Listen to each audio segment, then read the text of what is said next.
धातु और अधातु में क्या क्या अंतर है? देखो मिंकू, कुछ भौतिक गुणों के आधार पर धातु और अधातु में अंतर को समझते हैं और इनके अपवादों को भी देखते हैं। पहला गुणधर्म है धात्विक चमक। धातु की सतह चमकदार होती है, जैसे सोना, चांदी। अधातुएं चमकीली नहीं होती हैं। अपवाद, आयोडीन अधातु होते हुए भी चमकीला होता है। दूसरा, कठोरता। धातुएं कठोर होती हैं, लेकिन लिथियम, सोडियम, पोटेशियम इतने मुलायम होते हैं कि इनको चाकू से काटा जा सकता है। लेकिन अधातु अधिकतर कठोर नहीं होते। अपवाद, कार्बन का एक अपर रूप हीरा है, जो सबसे कठोर प्राकृतिक पदार्थ है। तीसरा, आघात वर्धता। आघात का मतलब होता है चोट देना।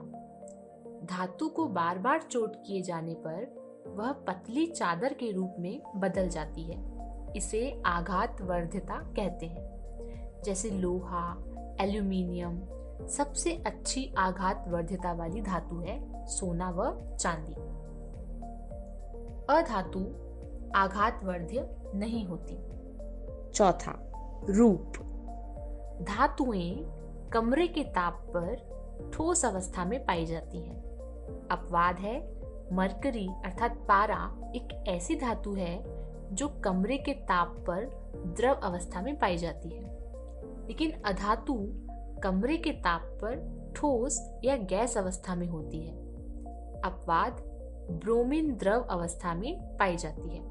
पांचवा, तन्यता। तन्यता को याद रख सकते हैं तार से। किसी ठोस धातु पर तनाव डालने पर या खींचकर आकार बदलने की क्षमता को तन्यता कहते हैं।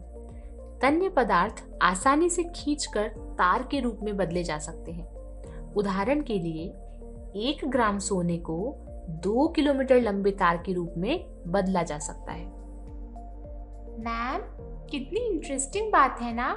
1 ग्राम सोने को 2 किलोमीटर लंबे तार में बदला जा सकता है। हाँ मिंकू, और भी गुणधर्म है, देखो। छठा, ध्वनिक। धातुएं जब भी किसी कठोर वस्तु से टकराती है तो ध्वनि अर्थात आवाज करती है, उसे ध्वनिक कहा जाता है। लेकिन अधातुएं ध्वनिक नहीं होती हैं। सातवां, चालकता। धातुओं में ऊष्मा, विद्युत और ध्वनि संचारित करने की क्षमता को चालकता कहते हैं। जैसे चांदी, तांबा विद्युत और ऊष्मा के सर्वाधिक सुचालक हैं। अपवाद क्या है? लेड व पारा विद्युत और ऊष्मा के कुचालक होते हैं। अधातुएं विद्युत और ऊष्मा की कुचालक होती हैं। अपवाद, ग्रेफाइट चालक होता है। आठवां, घनत्व और गलनांक। अधिकतर धातुओं का अधिक घनत्व उच्च गलनांक होता है, लेकिन इसके भी कुछ अपवाद हैं।